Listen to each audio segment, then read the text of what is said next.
Welcome to బీవీ9 news. ముందుగా headlines చూద్దాం. మంగళగిరి టీడీపీ ఆఫీస్పై దాడి కేసు సిఐడి విచారణకు సజ్జల అవినాష్ హాజరు. గుంటూరు సిఐడి ప్రాంతీయ కార్యాలయంలో విచారణ. సిఐడి కార్యాలయం వద్ద పోలీసుల మోహరింపు. తోడుగా వచ్చిన మాజీ మంత్రులు అంబటి, విడుదల రజని.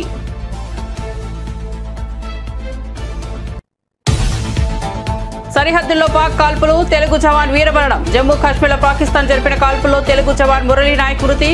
వీర జవాన్ మురళీ నాయక్ తల్లిదండ్రులతో ఫోన్లో మాట్లాడిన సీఎం చంద్రబాబు. మురళీ కుటుంబానికి రాష్ట్ర ప్రభుత్వం అండగా ఉంటుందని హామీ.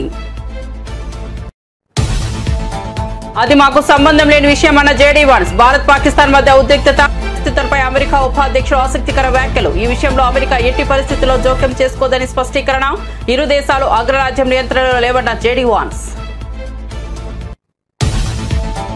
త్రివిధ దళాధిపతులు సిడిఎస్ తో రాజ్నాథ్ సింగ్ భేటీ. ఉదయం ఢిల్లీలో త్రివిధ దళాధిపతులు సిడిఎస్ తో రక్షణ మంత్రి సమావేశం. సరిహద్దు ప్రాంతాల్లో పాక్ దాడులను తిప్పికొట్టిన భారత బలగాలు. భారత సైన్యం దాయాది దాడులు తిప్పికొట్టిన కొన్ని గంటల్లోనే ఈ భేటీ. నమ్ముకున్న పాకిస్తాన్ ముంచేసిన చైనా. పేలకుండా తుస్సుమన్న చైనా మిసైల్. పాక్ ప్రయోగించిన చైనా క్షిపణులు విఫలం.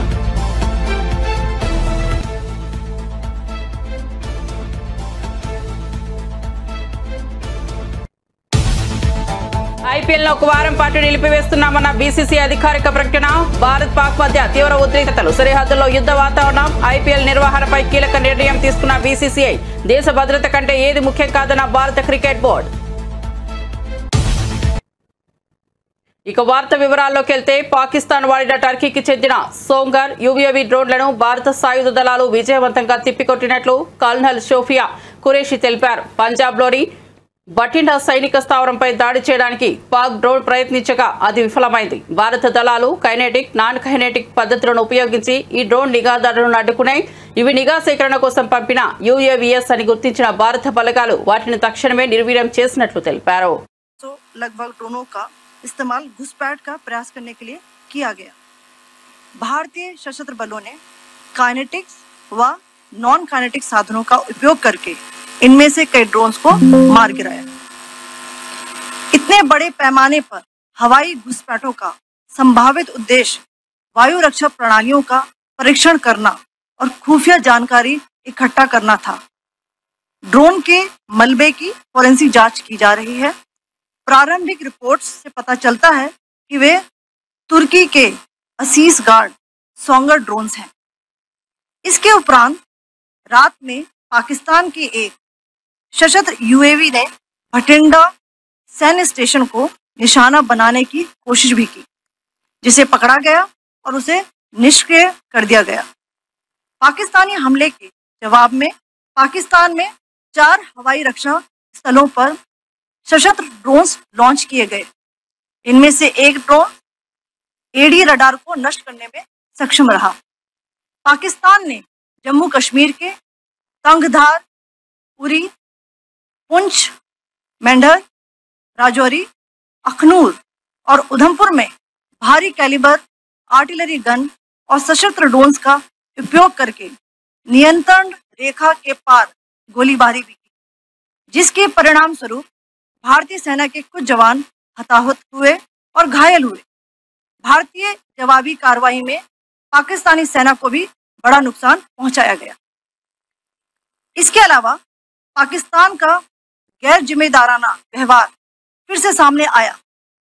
7 मई 2025 को रात 8:30 बजे एक असफल अकारण ड्रोन और मिसाइल हमला करने के बावजूद पाकिस्तान ने अपना नागरिक हवाई क्षेत्र बंद नहीं किया.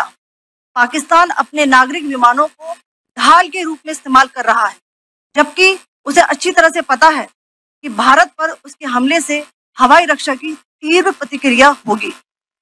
यह भारत और पाकिस्तान के बीच अंतर्राष्ट्रीय सीमा के पास उड़ान भरने वाले अंतर्राष्ट्रीय उड़ानों सहित नागरिक विमानों के लिए सुरक्षित नहीं है.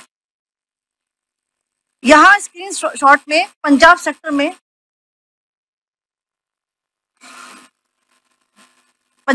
में हाई एयर डिफेंस अलर्ट स्थिति के दौरान एप्लीकेशन फ्लाइट रडार 24 का डेटा दिखाया गया है.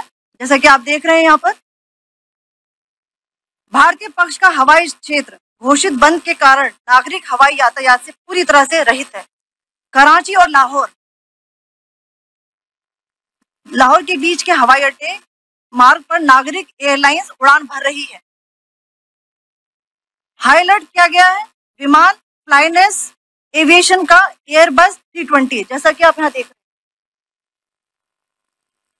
जो कि शाम को 5:50 दमम से शुरू।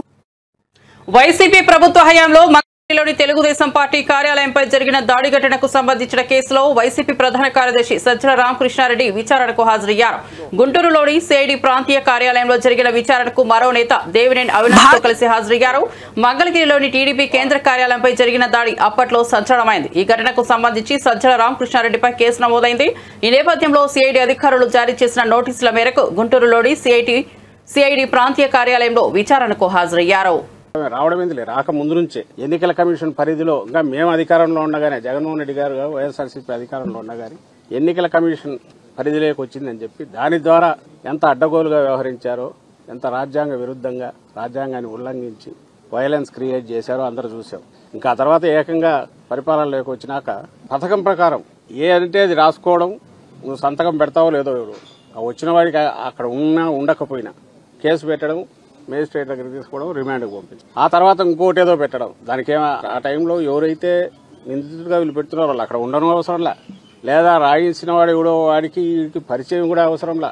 కేవలం ఈ నిందితుల మీద చంద్రబాబు గారి దగ్గర మొదలు పెడితే కింద వరకు స్థానిక నాయకుడి వరకు ఎవరికైనా కోపం ఉంటే చాలు, అది వ్యక్తిగతమైన కావచ్చు, ఇంకో రకమైనదా కావచ్చు, పెట్టు కేసు ఎత్తి ముందు లోపల పడేది.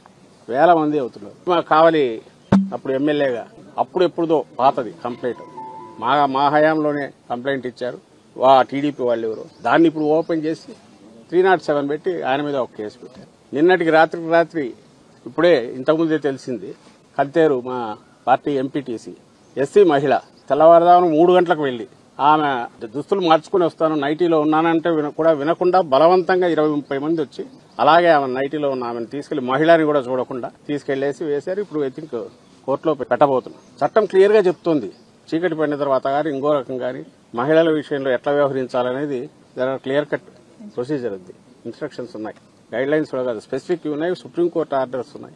అంటే టెర్రర్ క్రియేట్ చేస్తున్నారు, రాజ్యాంగాన్ని వాడుకొని టెర్రర్ క్రియేట్ చేయడం, వ్యవస్థీకృతమైన టెర్రర్, రాజ్యాంగం వాడుకొని మిస్యూజ్ చేసి టెర్రర్ క్రియేట్ చేయడం. ఇంత పథకం ప్రకారం ఎప్పుడో 70s లో లాటిన్ అమెరికన్ కంట్రీస్ లో వినేవాళ్ళం, నియంతల పాలనలో. అంతకుముందు ఎక్కడ జర్మనీలో అక్కడ చదువుకునే వాళ్ళం. ఇప్పుడు మోడర్న్ ఆధునికంగా తయారైన మన రాజ్యాంగం దీంట్లో కూడా దీన్ని మిస్యూజ్ చేయొచ్చు, ఇంతవరకు వెళ్లొచ్చు, ఎంతవరకు వెళ్లొచ్చు అనేది చంద్రబాబు నాయుడు గారు ఆయన ప్రభుత్వం చూపిస్తున్నారు. ఈ కేసు రాత్రి చెప్తారు, అర్ధరాత్రి ఎందుకు పోవాలి, వద్దన పోవచ్చు. నిజంగా నువ్వు కేసు ఉంది అనుకున్నా కూడా అది కూడా జరిగింది, పిల్లలకు సంబంధించింది ఏదో జరిగింది. వీళ్ళు పెట్టిన కేసు తీసుకోలేదు, ఎస్సీ కేసు పెట్టి అటువైపు నుంచి పెట్టిన వాళ్ళ కేసు మాత్రమే తీసుకుని వీళ్ళని అరెస్ట్ చేసి తీసుకెళ్లారు. న్యాయాలు పక్కన పెడితే ఒక మహిళతో ఎట్లా డీల్ చేయాలనేది కూడా చేయలేదంటే వీళ్ళు ఎక్కడికి దిగజారిపోతున్నారు.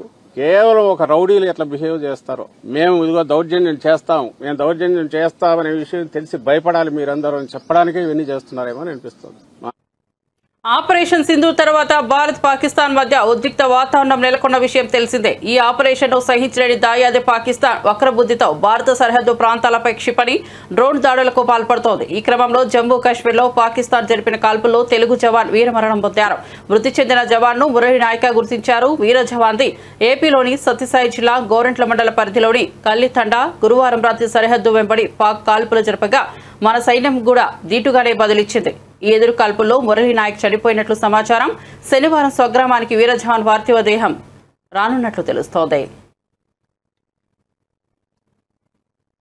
భారత్ పాకిస్తాన్ మధ్య ఉద్రిక్తత పరిస్థితులపై అమెరికా ఉపాధ్యక్షుడు జేడీ వాన్స్ ఆసక్తికర వ్యాఖ్యలు చేశారు. అది తమకు సంబంధం లేని విషయమని అన్నారు. అందులో అమెరికా ఎట్టి పరిస్థితుల్లో జోక్యం చేసుకోదని స్పష్టం చేశారు. దాయాది దేశాల మధ్య వివాదం తమకు సంబంధించినది కాదని, ఇరు దేశాలు అగ్రరాజ్యం నియంత్రణలో లేవని వాన్స్ పేర్కొన్నారు. అమెరికా ఉపాధ్యక్షుడు శుక్రవారం ఫాక్స్ న్యూస్ తో మాట్లాడుతూ భారత్ పాక్ మధ్య నెలకొన్న వివాదం సాధ్యమైనంత త్వరగా సమసిపోవాలని అమెరికా కోరుకుంటోందన్నారు. అయితే ఈ దేశాలను తాము నియంత్రించలేవని, ప్రాథమికంగా భారత్ కు పాక్ తో విభేదాలు ఉన్నాయని తెలిపారు. ఈ విషయంలో యుఎస్ చేయగలిగేది ఏమిటంటే ఈ ఘర్షణను కొంచెం తగ్గించమని ఇరు దేశాలను కోరడం మాత్రమేనని ఆయన చెప్పుకొచ్చారు. రక్షణ మంత్రి రాజ్నాథ్ సింగ్ త్రివిధ దళాధిపతులు సిడిఎస్ తో సమావేశమయ్యారు. సరిహద్దు రాష్ట్రాల్లో దాయాది పాక్ దాడులను భారత బలగాలు తిప్పికొట్టిన నేపథ్యంలో న్యూఢిల్లీ ఈ ఉదయం కీలక భేటీ మొదలైంది. రాజస్థాన్, గుజరాత్ పై పాకిస్తాన్ డ్రోన్లు, మిసైల్ దాడులను భారత సైన్యం తిప్పికొట్టిన కొన్ని గంటల్లోనే ఈ సమావేశం జరగడం గమనార్హం. పహల్గామ్ ఉగ్రదాడికి ప్రతీకారంగా భారత సైన్యం ఆపరేషన్ సింధు నిర్వహించింది. ఈ ఆపరేషన్ ద్వారా పీఓకే పాకిస్తాన్లలో ఉగ్రవాద స్థావరాలపై క్షిపణి దాడులు నిర్వహించింది. 9 ప్రాంతాల్లో భారత బలగాలు చేపట్టిన ఈ దాడుల్లో సుమారు 100 మంది వరకు ఉగ్రవాదులు మృతి చెందారు. ప్రస్తుతం ఈ ఆపరేషన్ కొనసాగుతున్నట్లు గురువారం అఖిలపక్ష సమావేశంలో రక్షణ మంత్రి వెల్లడించారు. భారత్, పాకిస్తాన్ మధ్య ఉద్రిక్తతలు కొనసాగుతున్న వేళ ఆపరేషన్ సింధు సమయంలో పాకిస్తాన్ సైన్యం చైనా నుంచి సేకరించిన ఆయుధ వ్యవస్థలు దారుణంగా విఫలమైనట్టు తెలుస్తోంది. భారత దాడులను ఎదుర్కోవడంలో ఈ ఆయుధాలు నిష్ఫలమవడమే కాకుండా కొన్ని పేలకుండానే కింద పడిపోయిన ఘటనలు వెలుగు చూశాయి. ఈ పరిణామాలతో చైనా ఆయుధాల నాణ్యతపై తీవ్ర సందేహాలు వ్యక్తమవుతున్నాయి. పంజాబ్లోని హోషియాపూర్లో పాకిస్తాన్ ప్రయోగించిన Chinese PL-15 long range air క్షిపణి పేలకుండా పడి ఉండటాన్ని భారత బలగాలు గుర్తించాయి. మరోవైపు లాహోర్లోని పాకిస్తాన్ వైమానిక స్థావరంలో ఏర్పాటు చేసిన చైనా నిర్మిత HQ-9B ఎయిర్ డిఫెన్స్ వ్యవస్థను భారత దళాలు ధ్వంసం చేశాయి. భారత డ్రోన్ దూసుకున్న ఈ ఎయిర్ డిఫెన్స్ సిస్టమ్ ఏమీ చేయలేకపోయింది.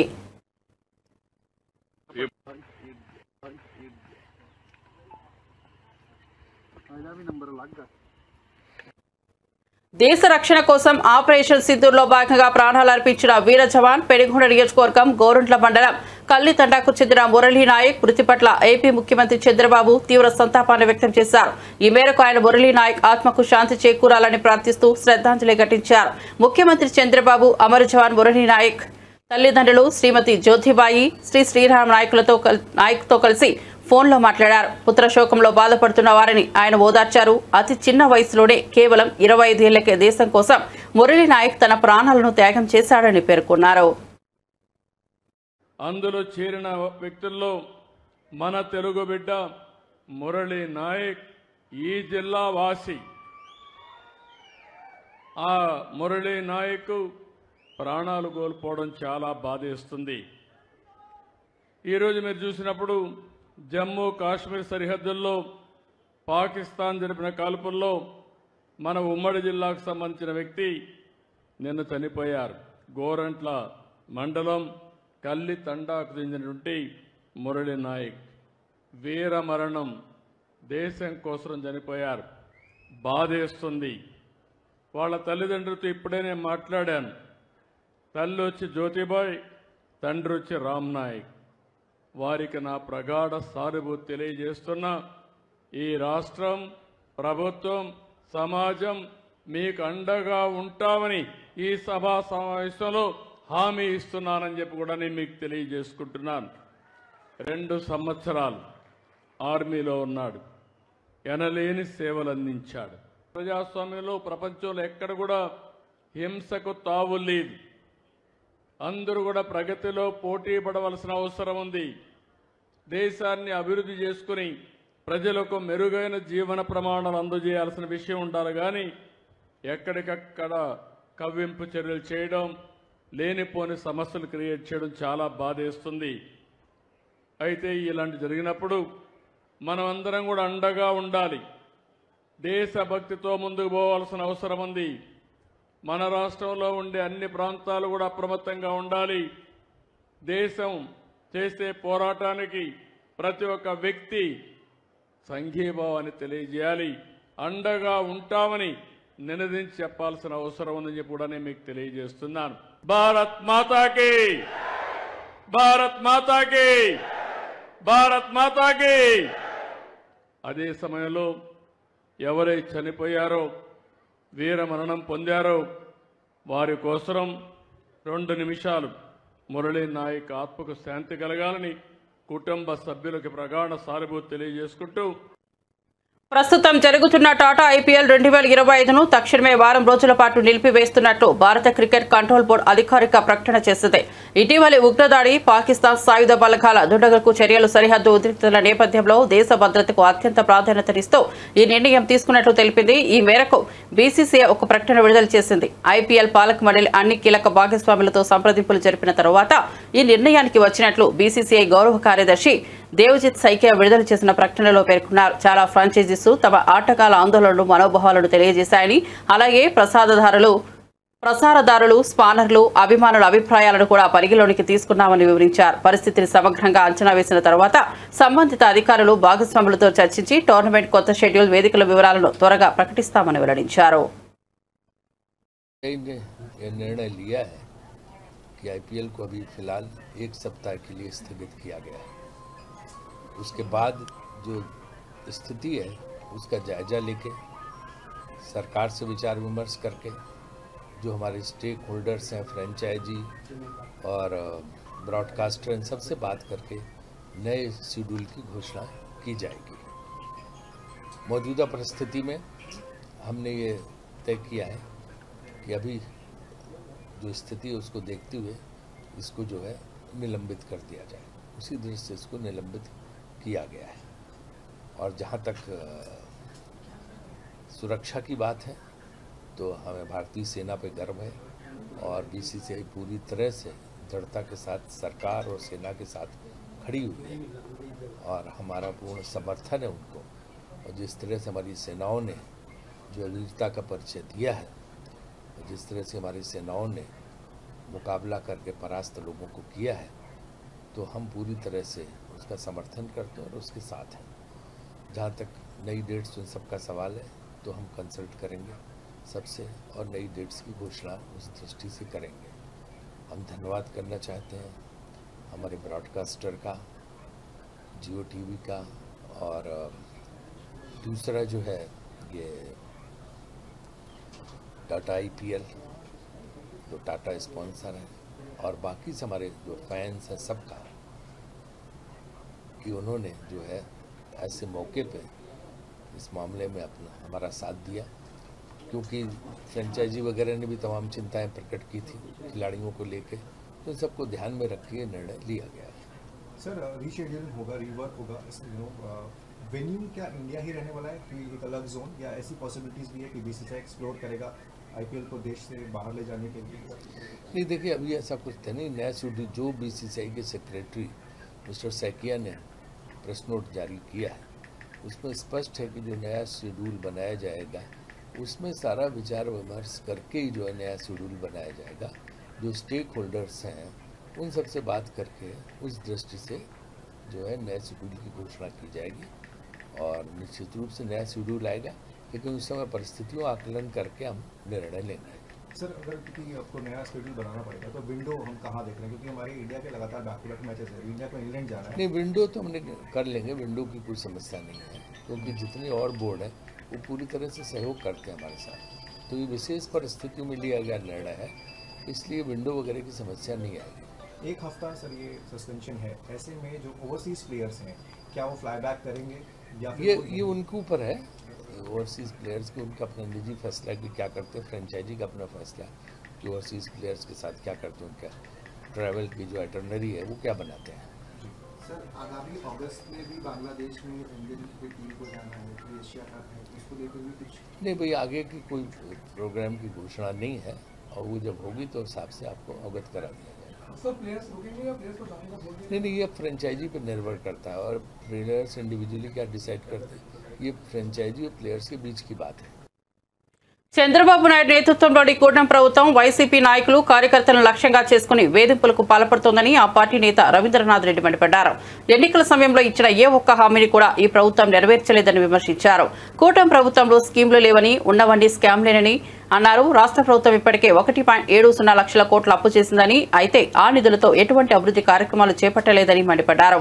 కేవలం కక్ష సాధింపు చర్యలకే ప్రభుత్వం ప్రాధాన్యత ఇస్తోందని దుయ్యబట్టారు. సాక్షి దినపత్రిక ఎడిటర్ ధనంజయ రెడ్డి ఇంటిపై పోలీసులు ఎలాంటి ముందస్తు నోటీసులు జారీ చేయకుండా దాడులు నిర్వహించడం పూర్తిగా అప్రజాస్వామికమని రవీంద్రనాథ్ రెడ్డి అన్నారు. ప్రభుత్వ అక్రమాలను, వైఫల్యాలను ప్రశ్నిస్తున్న సాక్షి మీడియా ప్రతినిధులను భయభ్రాంతులకు గురి చేస్తున్నారని, అక్రమ కేసులు బనాయిస్తామని బెదిరింపులకు పాల్పడుతున్నారని ఆరోపించారు.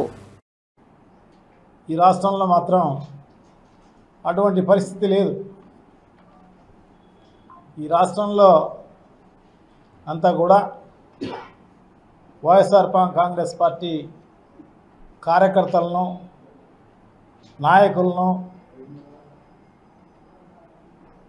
హింస చేసే కార్యక్రమం, సోషల్ మీడియా వాళ్ళను హింసించే కార్యక్రమం, లేని కేసులన్నీ కూడా పెట్టి ఇబ్బంది చేసే కార్యక్రమం, ఇవన్నీ గత 10 నెలలుగా ఇదే కార్యక్రమంలో ఉంది. మేనిఫెస్టోలో చెప్పింది అమలు చేయలేదు, కానీ ఈ ప్రభుత్వం ఒక్కటి కొన్ని 600 చిల్లర హామీలు ఇవ్వడం జరిగింది. దాంట్లో ముఖ్యంగా 163 చెప్పడం జరిగింది. దాంట్లో మరీ ముఖ్యంగా సూపర్ 6 చెప్పడం జరిగింది. సూపర్ 6 600 పక్కకు పోయినాయి, 160 పక్కకు పోయింది. ఇప్పుడు సూపర్ 6 అనేది కూడా అమలు చేసిన పరిస్థితి ఏమీ లేదు. సూపర్ 6లో ఒక్కటి కూడా అమలు చేయకపోగా, ఈ రాష్ట్రంలో అభివృద్ధి అనేది చేయకపోగా, ఎక్కడ చూసినా అప్పులు చేసేసి 1,70,000 కోట్ల రూపాయలు అప్పులు చేసి లంచాలు కమిషన్ల కోసం పనిచేస్తున్న ఈ ప్రభుత్వం నిజంగా కూడా చాలా దారుణం. ప్రజలు ఎవరు కూడా ఇట్లా ఊహించలే. సో ఆ రకంగా చేస్తున్న ఈ దుర్మార్గమైన చర్యలను తీవ్రంగా ప్రతి ఒక్కరూ కూడా, ప్రజలందరూ కూడా ఖండించాల్సిన అవసరం తప్పకుండా ఉంది. దీనికి పరాకాష్ఠగా సాక్షి పత్రిక పైన సంపాదకుని ఇంటిపైన పడి వాళ్ళ కుటుంబ సభ్యులందరినీ కూడా భయభ్రాంతులను చేసే కార్యక్రమం చేసిన పరిస్థితి. ఓ సర్చ్ వారెంట్ లేదు, ఏమీ లేదు. ఏమంటే సాక్షి పత్రిక అనేది ప్రజలకు ఏదైతే ఈ సూపర్ 6 అమలు చేయలేదో ఇది మతికి చేస్తూ ప్రజలకు మేలు చేసే విధంగా, ఈ ప్రభుత్వాన్ని క్వశ్చన్ చేసే విధంగా రాస్తున్న పత్రిక తప్ప వేరే ఏం లేదు. సో తనకు అనుకూలంగా లేదని చెప్పేసేసి, అంటే పచ్చపత్రిక మాదిరి బాకా ఊదలేదని సంపాదకుని ఇంటిపైన సర్చ్ వారెంట్ లేకుండా ఇంటిపైన దారుణంగా దండయాత్ర చేసే కార్యక్రమం. సో అదే కాకోకుండా సాక్షి విలేకరులను ఇబ్బంది చేసే కార్యక్రమం, సోషల్ మీడియా వాళ్ళను ఇబ్బంది చేసే కార్యక్రమం, ఎక్కడ పడితే అక్కడ కేసులు పెట్టే కార్యక్రమం, క్వశ్చన్ చేసే వాళ్ళందరినీ కూడా భయభ్రాంతులను చేసే కార్యక్రమంలో భాగంగానే ఈ కేసులు, దొంగ కేసులన్నీ పెట్టి ఒకటి కాదు ఒక్కొక్కరిపైన 10 కేసులు, 15 కేసులు 15 ఊర్లలో. భారత్ పాకిస్తాన్ సరిహద్దుల్లో పెరుగుతున్న ఉద్రిక్తతలు, పౌరుల మరణాలపై జమ్మూ కాశ్మీర్ మాజీ ముఖ్యమంత్రి మెహబూబా ముఫ్తీ తీవ్ర ఆగ్రహం వ్యక్తం చేశారు. నేడు శ్రీనగర్లో ఏర్పాటు చేసిన విలేకరుల సమావేశంలో ఆమె భావోద్వేగానికి గురై కన్నీటి పర్యంతమయ్యారు. ఇరు దేశాలు తక్షణమే సంయమనం పాటించాలని, చర్చల ద్వారా సమస్యలను పరిష్కరించుకోవాలని ఆమె విజ్ఞప్తి చేశారు. సరిహద్దుల్లో అమాయక పౌరులు, ముఖ్యంగా చిన్నారులు ప్రాణాలు కోల్పోవడం అత్యంత విచారకరమని మెహబూబా ముఫ్తీ అన్నారు. సరిహద్దుల్లో జరుగుతున్న మరణాలు విచారకరం. ప్రాణాలు కోల్పోతున్న అమాయక చిన్నారుల తప్పేంటి? తక్షణమే సంయమనం పాటించడం, ఉద్రిక్తతలను తగ్గించడం చాలా అవసరమని పేర్కొన్నారు. ప్రస్తుత పరిస్థితిని విజ్ఞతతో అదుపులోకి తీసుకురావడం అత్యంత కీలకమని ఆమె పేర్కొన్నారు. अयान अरूबा जो ट्विंस हैं खेल रहे थे, तो उसके बाद उनकी खून से लथपथ लाश है. इसी तरह इर्तिजा अब्बास 7 साल का बच्चा जो उस पार के वहाँ कश्मीर का है. तो मुझे समझ नहीं आता है कि इसमें ये जो हालात हैं इसमें बच्चों का क्या कसूर है, औरतों का क्या कसूर है जो इस वक्त इस क्रॉस फायर में फंस रहे हैं, मुश्किलात में हैं. तो पुलवामा हो या पहलगाम हो, ये दोनों ऐसे हादसे हैं जिन्होंने हमें याद दिलाता है कि इसने 2 मुल्कों को तबाही के दहाने पे लाया, यानी कि इस पूरे रीजन को कैटास्ट्रॉफी के दहाने पे लाया. और अगर खुदा ना खास्ता ये आगे चलता है तो पूरी दुनिया में बर्बादी होने का खतरा है. तो करगिल हो, पठानकोट हो, पुलवामा हो या पहलगाम हो, तो हमने देखा है कि मिलिट्री एक्शन जब भी होता है वो सिम्टम का इलाज करता है, वो बीमारी की जड़ तक नहीं पहुंच पाता है. तो इसलिए उससे कोई हमें ना तो हल मिल जाता है और ना ही कोई उससे अमन जो हमेशा कायम रहे वो मिल जाता है. तो ऐसे में मैं समझती हूँ कि जो हमारा मुल्क है वो पूरी दुनिया में एक बहुत बड़ी फोर्स बन के उभर रहा है इससे. और इसी तरह पाकिस्तान के अंदरूनी हालात भी अच्छे नहीं है, वो हम सब जानते हैं. तो ऐसे में दोनों मुल्कों का कोशिश ये होनी चाहिए कि हम आपस में जो है पॉलिटिकल इंटरवेंशन होना चाहिए। मिलिट्री इंटरवेंशन से कुछ हासिल नहीं होगा। हम देख रहे हैं पुलवामा के बाद भी एक इसी तरह से बालाकोट हो गया, तो उसके बाद क्या हुआ? आज पहलगाम हुआ, तो इसके बाद ये जो हो गया आर पार जो इस वक्त हो रहा है। బులెటిన్ ముగించే ముందు హెడ్లైన్స్ మరోసారి చూద్దాం.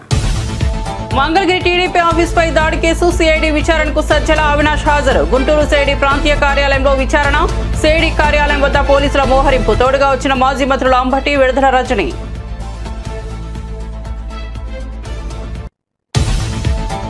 సరిహద్దుల్లో పాక్ కాల్పులు, తెలుగు జవాన్ వీరమరణం. జమ్మూ కాశ్మీర్లో పాకిస్తాన్ జరిపిన కాల్పుల్లో తెలుగు జవాన్ మురళీ నాయక్ మృతి. వీర జవాన్ మురళీ నాయక్ తల్లిదండ్రులతో ఫోన్లో మాట్లాడిన సీఎం చంద్రబాబు. మురళీ కుటుంబానికి రాష్ట్ర ప్రభుత్వం అండగా ఉంటుందని హామీ. అది మాకు సంబంధం లేని విషయం అన్న జేడీ వాన్స్. భారత్ పాకిస్తాన్ మధ్య ఉద్రిక్తత పరిస్థితులపై అమెరికా ఉపాధ్యక్షుడు ఆసక్తికర వ్యాఖ్యలు. ఈ విషయంలో అమెరికా ఎట్టి పరిస్థితుల్లో జోక్యం చేసుకోదని స్పష్టీకరణ. ఇరు దేశాలు అగ్రరాజ్యం నియంత్రణలో లేవన్న జేడీ వాన్స్. త్రివిధ దళాధిపతులు సిడిఎస్ తో రాజ్నాథ్ సింగ్ భేటీ. ఉదయం ఢిల్లీలో త్రివిధ దళాధిపతులు సిడిఎస్ తో రక్షణ మంత్రి సమావేశం. సరిహద్దు ప్రాంతాల్లో పాక్ దాడులను తిప్పికొట్టిన భారత బలగాలు. భారత సైన్యం దాయాది దాడులు తిప్పికొట్టిన కొన్ని గంటల్లోనే ఈ భేటీ.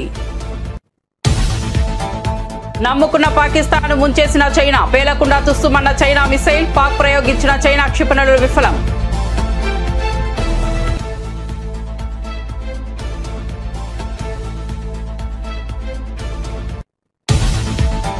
ఐపీఎల్ ఒక వారం పాటు నిలిపివేస్తున్నామన్న బీసీసీ అధికారిక ప్రకటన. భారత్ పాక్ మధ్య తీవ్ర ఉద్రిక్తతలు. సరిహద్దుల్లో యుద్ధ వాతావరణం. ఐపీఎల్ నిర్వహణపై కీలక నిర్ణయం తీసుకున్న బీసీసీఐ. దేశ భద్రత కంటే ఏది ముఖ్యం కాదన్న భారత క్రికెట్ బోర్డు. ఇవి బులెటిన్ విశేషాలు. చూస్తూనే ఉండండి BV9 న్యూస్.